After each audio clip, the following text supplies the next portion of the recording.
Hey guys, welcome to back my channel. তো তারপরে দেখো অ্যানিভার্সারি সন্ধেবেলা কিন্তু আমরা একটু বাইরে ঘুরতে গেছিলাম। তো আমি আর এটা হচ্ছে আমার ননদের মেয়ে, তো আমরা দুজন মিলে আগে চলে এসেছিলাম আর ওরা পেছনে এসেছিলো। তো হঠাৎ করে দেখি ওরা কেক টেক নিয়ে এসে হাজির, মানে কোনো প্রিপারেশান ছিল না। তো আমার বরই দেখলাম হঠাৎ করে, বর আর আমার বোন মিলে বাইকে আসছিলো, তো ওরাই দেখি কেকটা নিয়ে এসছে। তো ভালো লাগলো যে যাই হোক একটু কেক কাটিংও হবে। তো দেখো সুন্দর করে সাজিয়ে দিয়েছে। যাই হোক বোনই সব কিছু করছিল। আমার বেশ ভালোই লাগছিলো যে মানে কেক কাটিংয়ের কোনো প্ল্যান ছিল না, জাস্ট ওদেরকে নিয়ে একটু বাইরে ঘুরতে গেছিলাম। তো তারপরে দেখলাম, তো দেখো বোন কিন্তু এদিকে আমাদের সুন্দর সুন্দর করে কিছু ফটোশ্যুট করে দিচ্ছিল। খুব সুন্দর করে ফটোশ্যুটগুলো করে দিয়েছে, দারুণ লেগেছে আমার।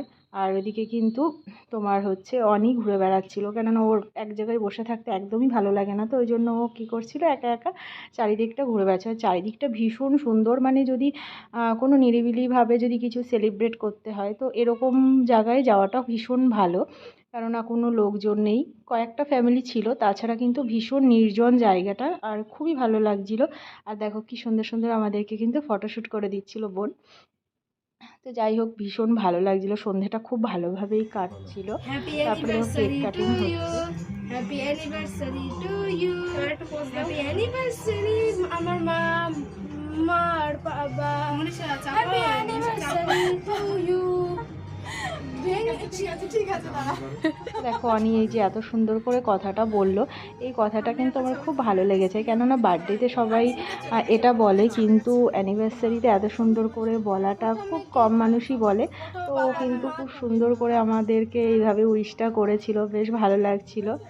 আর এদিকে কিন্তু বুনু আবার এদিকে ফটোও তুলছিল, যার জন্য কেকটা বেশিক্ষণ ধরে রেখেছিলাম।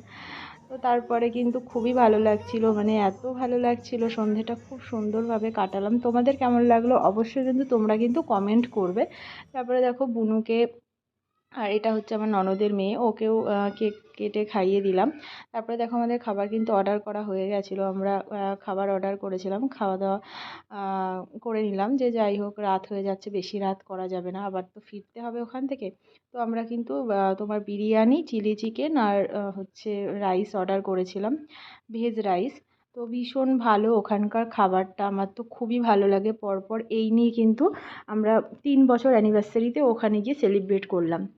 না ওই জায়গাটা আমার খুব ভালো লাগে, মানে না, মানে বললামই তো যে ভীষণ নির্জন, আর এত নির্জন জায়গায় কিন্তু এই ধরনের জিনিস মানে এই ধরনের নিজেদের মতো করে কাটানোটা খুবই সুন্দর।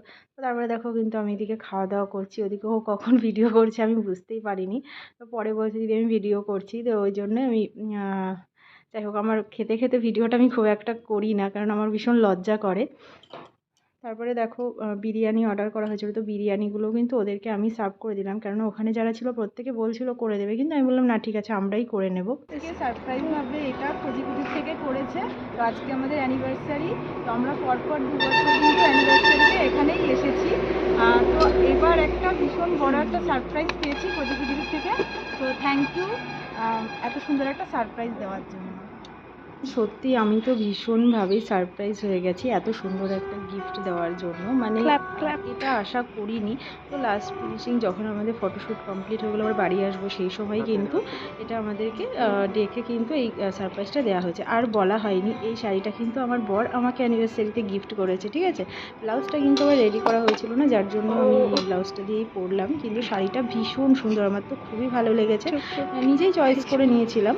তো যাই হোক শাড়িটা খুবই ভালো লেগেছে। তারপরে কিন্তু আমরা বাড়ি চলে এসেছিলাম, এই গোলাপটা কিন্তু ওর জন্য নিয়েছিলাম, কিন্তু আমার আগে দেওয়া হয়েছিল না, যার জন্য বাড়ি এসে কিন্তু আমি এটা ওকে দিয়েছিলাম।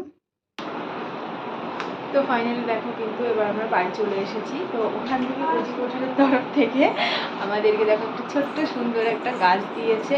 তো ভীষণই সুন্দর গাছটা পেয়েছি একটা, তো কালকে এটা লাগাবো। তো এই দেখো ভীষণ টায়ার্ড এখন, পুরো একদম সব হাঁপিয়ে গেছে, একদম শুয়ে পড়েছে, একদম ঘুমিয়ে পড়েছে।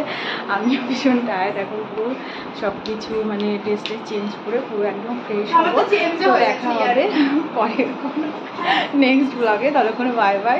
তো তোমাদের ভিডিওটা কেমন লাগলো অবশ্যই কিন্তু আমাদেরকে কমেন্ট করে জানিও, আর অবশ্যই কিন্তু আমার চ্যানেলটা সাবস্ক্রাইব করে দিও।